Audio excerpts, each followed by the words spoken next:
এসে আমি আমেনাকে সালাম দিয়া দেয়। আকাশের তারকাগুলা এসে এসে আমি আমেনাকে সালাম দিয়া দেয়। গাছপালাগুলা এসে এসে আমি আমেনাকে সালাম দিয়া দেয়। বাদ দিলাম এইগুলার তো প্রাণ আছে। আমি যখন শুইতে যাওয়া হয় আমার ঘরের দেয়ালগুলা আমি আমেনাকে এসে এসে সালাম দেয়। আল্লাহর পয়গম্বর দুনিয়ার জমিনে পদার্পণ করলেন, দুনিয়ার জমিনে আসলেন। আলহামদুলিল্লাহ। বিবি আমেনা জানায় দে আমার মোহাম্মদ যখন দুনিয়ার জমিনে আসলো সামান্য পিপিলিকার মতো আমি অনুভব করি নাই, ব্যথা অনুভব করি না। একেবারে সুন্দরভাবে আমার মোহাম্মদ দুনিয়ার জমিনে এসেছিল। অন্য অন্য বাচ্চাদের খতনা করাই দেওয়া হয়, আমার মোহাম্মদ জান্নাত থেকে খতনা হয়ে দুনিয়ার জমিনে এসেছি। আমার মোহাম্মদ দুনিয়ার জমিনে আসতে দেরি হয়, মগর আল্লাহ তাআলাকে সেজদা দিতে দেরি হয় না। আমি তাকায় দেখলাম আমার মোহাম্মদ হঠাৎ করে এই শাহাদাত আঙ্গুলটা উঁচু করে নেয়। শাহাদাত আঙ্গুল থেকে একটা আলো বের হয়ে সারা পৃথিবীটা আলোকময় হয়ে যায়। আকাশ হতে চাঁদ নেমেছে মামিনার কোলে, আধার রাতে উঠলো যেন চাঁদের চিরাগ জ্বলে, চাঁদের চিরাগ জ্বলে।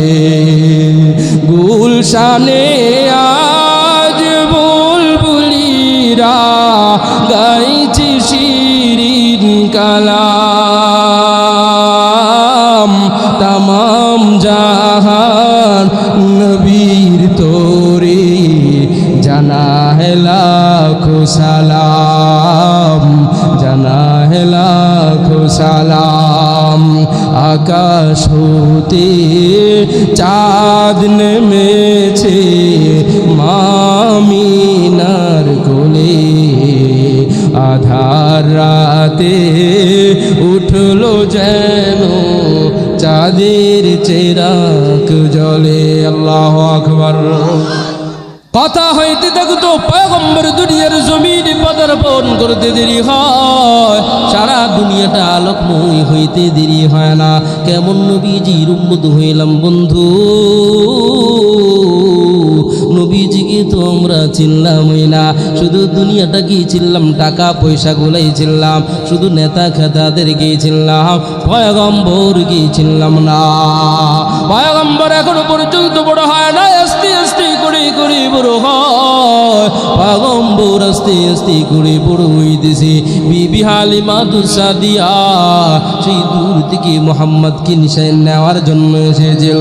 সবাই সুন্দর সুন্দর বাচ্চাদেরকে নিয়ে যারা যারা ঘরের ভিতরে চলে যায়। বিবি হালিমা আসার পর দেখলো খাজা আব্দুল মুত্তালিবের নাতি আছে, মাগার ধন সম্পদ কোনো কিছুই না, এই বাচ্চাটাকে নিয়ে যাব কিনা। স্বামীর সাথে কথোপকথন করতেছে, মুশারা করতেছে, নেব কিনা। স্বামী জানাতে নেওয়ার দরকার না, এই বাজার থেকে আমরা বাচ্চা নেওয়ার জন্য এসেছি, মক্কা নগরী থেকে বাচ্চা নেওয়ার জন্য এসেছি।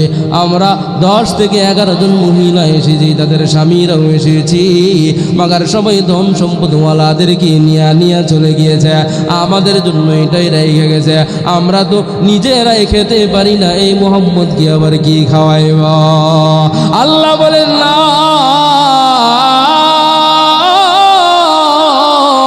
আমার মোহাম্মদকে নিয়ে দেখ, আমার মোহাম্মদ যে কত বরকতপূর্ণ, কত বরকতওয়ালা তুই চিন্তাও করতে পারবি না। হালিমা সাদিয়া জানাতে প্রাণের স্বামী নেই বানানে, খাজা আব্দুল মুত্তালিবের নাম অনেক শুনেছি। এই মক্কা নগরীর ভিতরে বসবাস করে সম্ভ্রান্ত ফ্যামিলির, ওর বাচ্চাটাকে একটা নজর দেখলে তোর কোনো সমস্যা নাই। ভাই যাও যাও দেখে আসো, এত সুন্দর বাচ্চা সিরাতের কিতাবের ভিতরে পাওয়া যায়। বিবি হালিমা সাদিয়া কাপড়টা সরাইতে দেরি হয়, আমার আপনার পয়গম্বর মুহাম্মদ আরবি এত সুন্দর একটা চাহনি দিয়া দেয়,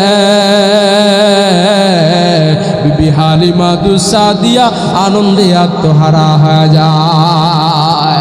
আরে এত সুন্দর বাচ্চা জীবনে স্বপ্নেও দেখি নাই, কল্পনাও করতে পারি না। স্বামীকে জানা দে, এরে প্রাণের স্বামী আমার, আমি এই বাচ্চাকে না নিয়ে বাড়ির ভিতরে যাইব না। আওয়াজটা আসতে হইল না? আওয়াজ দিয়ে কোন না সুবহানাল্লাহ, আর আওয়াজ দিয়ে কোন সুবহানাল্লাহ। পয়গম্বরের চেহারাটা দেখার পর উভয়জনে মায়া মোহাম্মদের ভিতরে পড়ে যায়। পয়গম্বরকে নিয়ে বাড়ির দিকে রওনা হয়ে যায়। যেই ঘোড়াটা দিয়ে, যেই গাদাটা দিয়ে মক্কা নগরীর ভিতরে এসেছিল, ওই ঘোড়াটা একেবারে জীর্ণ শীর্ণ হয়ে গিয়েছিল। মুহাম্মদুর রাসূলুল্লাহ যখন ঘোড়ার উপর সাওয়ারি হয়ে যায়, ঘোড়াটা এমন সবল হয়ে যায় যেন আগের চাইতে বিদ্যুতের আকারে চলতেছি, এমন গতি স্পিড। বাকি 10 জন মহিলারা বাচ্চাদেরকে নিয়া অনেক আগে তাদের দেশের দিকে রওনা হয়ে গিয়েছিল, তায়েফের ময়দানের দিকে রওনা হয়ে গিয়েছিল। একটা সময় দেখা যায় বিবি হালিমা সাদিয়ার ঘোড়াটা তাদেরকে টপকাইয়া বাড়ির ভিতরে চলে যায়। সুবহানাল্লাহ। পয়গম্বর বাড়ির ভিতরে যাইতে দেরি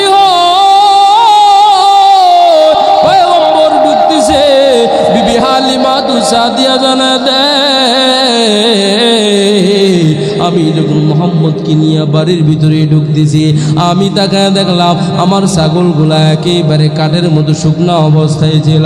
মাগারে যখন মোহাম্মদকে নিয়ে ঢুকলাম, আমার ছাগলগুলা একেবারে মোটা তাজা, একেবারে স্বাবলম্ব হয়ে গেল। এত পরিমাণ দুধ দিতে শুরু করে দেয়। বিবি হালিমা সাদিয়া জানা দে, আমি ঘরের ভিতরে যত পাত্রগুলা ছিল সব পাত্রগুলোর ভিতরে দুধ ভরে ভরে রেখে দিলাম। এমন কোনো পাত্র ছিল না যে এই পাত্রের ভিতরে দুধ ছিল না। এরপরে টাকা দেখলাম ছাগলগুলার ওলানগুলা একেবারে টলমলো করে দিয়েছে। সুবহানাল্লাহ। এমন ভাবে বরকত শুরু হয়ে যায়। তায়েফের মহিলারা জানে দে, রে হালিমা তোমার ছাগলগুলারে কোন জায়গার ভিতরে, কোন পাহাড়ের উপর তুমি ঘাস খাওয়াও, আমাদের গুলাকে ওই জায়গার ভিতরে নিয়ে খাওয়াইব। বিবি হালিমা সাদিয়া জানা দেয়, ওই পাহাড়ের উপরে আমি আমার ছাগলগুলাকে ঘাস খাওয়াই প্রতিনিয়ত, ওই জায়গায় নিয়ে খাওয়াই। মাগার যেই সেই হয়ে যায়, যেই লাউ সেই গদো। আল্লাহ পাক রব্বুল আলামিন জানে দে, এইটা তো পাহাড়ের কারিশমা নয়, এইটা তো আমার মুহাম্মদের কারিশমা। আমার মুহাম্মদের কারিশমা, মুহাম্মদুর রাসূলুল্লাহ আস্তে আস্তে করে বড় হয়। একটু ধৈর্য সহকারে বসেন না, একেবারে শেষ প্রান্তে চলে এসেছি। মুহাম্মদুর রাসূলুল্লাহ আস্তে আস্তে করে বড় হইতেছে, ছোট থেকে বড় হইতেছে। হঠাৎ করে দুধ ভাই আব্দুল্লাহ একদিন নিয়ে যায় ওই মাটির ভিতরে ছাগল চড়ানোর জন্য। হঠাৎ দেখতেছে আকাশ থেকে 2 জন ফেরেশতা এসেছে। পয়গম্বর হাবিবে কিবরিয়া মুহাম্মদ আরবি সাল্লাল্লাহু আলাইহি ওয়াসাল্লামের বুকটাকে ছিঁড়ে কি যেন বের করলো একেবারে সুন্দরভাবে, আবার ধুয়ে মুছে ভিতরে ঢুকাইয়া দেয়। সুবহানাল্লাহ। এই ঘটনা বিবি হালিমা সাদিয়ার কানে যখন চলে যায়, বিবি হালিমা সাদিয়া ভয় পেয়ে যায়। আমার মুহাম্মদের পিছনে শত্রু লেগে যায়, মুহাম্মদকে দিয়ে আসতে হবে, তার মা আমেনার কাছে দিয়ে আসতে হবে, এখন আর রাখা যাবে না। মাগার মায়া মোহাম্মত ছাড়তে পারে না। লম্বা চূড়া ঘটনা, ওই দিকে যাব না। মুহাম্মদুর রাসূলুল্লাহর বয়স যখন 6 বছর হয়ে যায়, কয় বছর? 6 বছর হয়ে যায়। আমার আপনার পয়গম্বর আস্তে আস্তে করে বড় হইতেছে। পয়গম্বর খেলাধুলার ভিতরে নিমজ্জিত হইতেন না।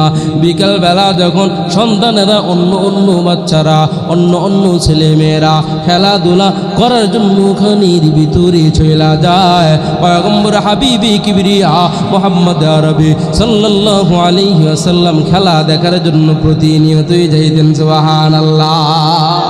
খেলা দেখার জন্য মাত্র 6 বছর খেলা দেখার জন্য মাঠের ভিতরে প্রতিদিনই যাইতেছি। বিকালবেলা যখন হয়ে যায় তাকায় দেখতেছি সবার বাচ্চাদের বাব্বুরা আসতেছি, সব বাচ্চাদের বাবারা আসতেছি।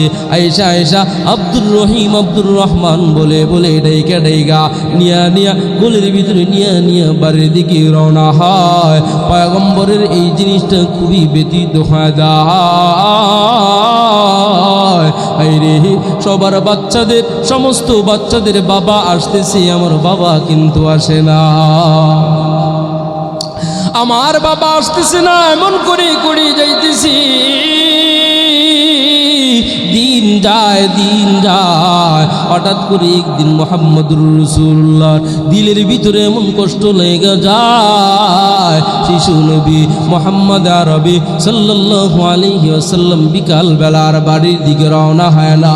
বিবি আমেনা জানা দেয় আমার মুহাম্মদ প্রতিদিনই তো সময় মতো বাড়ির দিকে রওনা হয়ে যায়। আমার মুহাম্মদ প্রতিদিনই তো বাড়ির দিকে সময় মতো চলে আসে। আজকে একেবারে সন্ধ্যা হয়ে যাইতেছে, মোহাম্মদ তো আসতেছে না।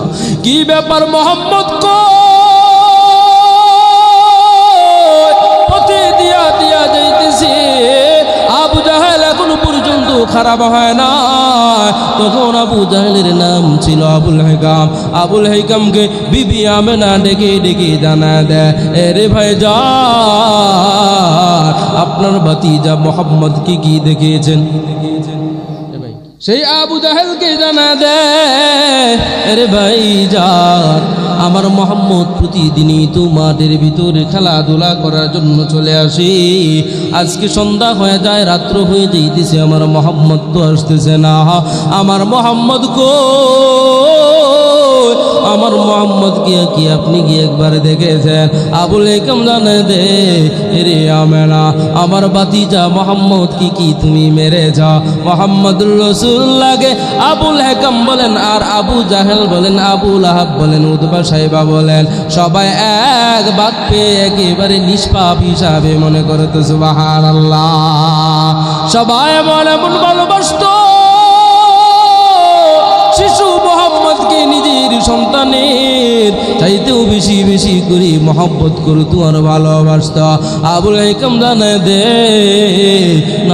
না দেখি নাই মোহাম্মদ কই, চলো মোহাম্মদকে একটু খুঁজে দেখি কোন জায়গার ভিতরে আছে।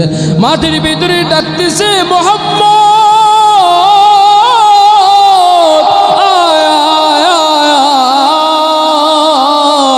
বাড়ির দিকে কি যাইব না, আমি তোমার মা হয়ে অপেক্ষা করতেছি।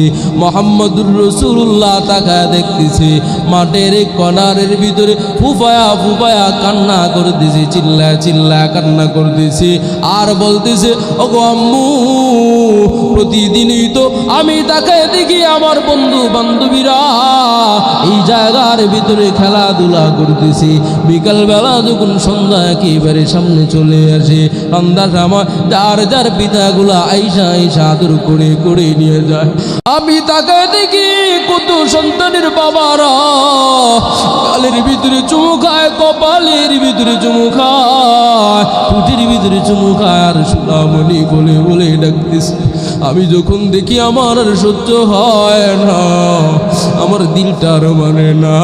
ওগো আম্মু আমার আব্বু কই, আমার আব্বু তো আমার আজ পর্যন্ত এই মাঠ থেকে নেওয়ার জন্য আসে না।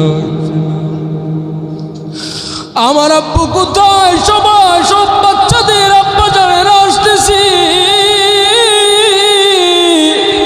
আমার বাবা কই, আমার বাবা তো আমাকে নেওয়ার জন্য আসে না। বিবি আমেনা কান্না মাখা চক্ষু দিয়ে জানা দেয়, এরে মোহাম্মদ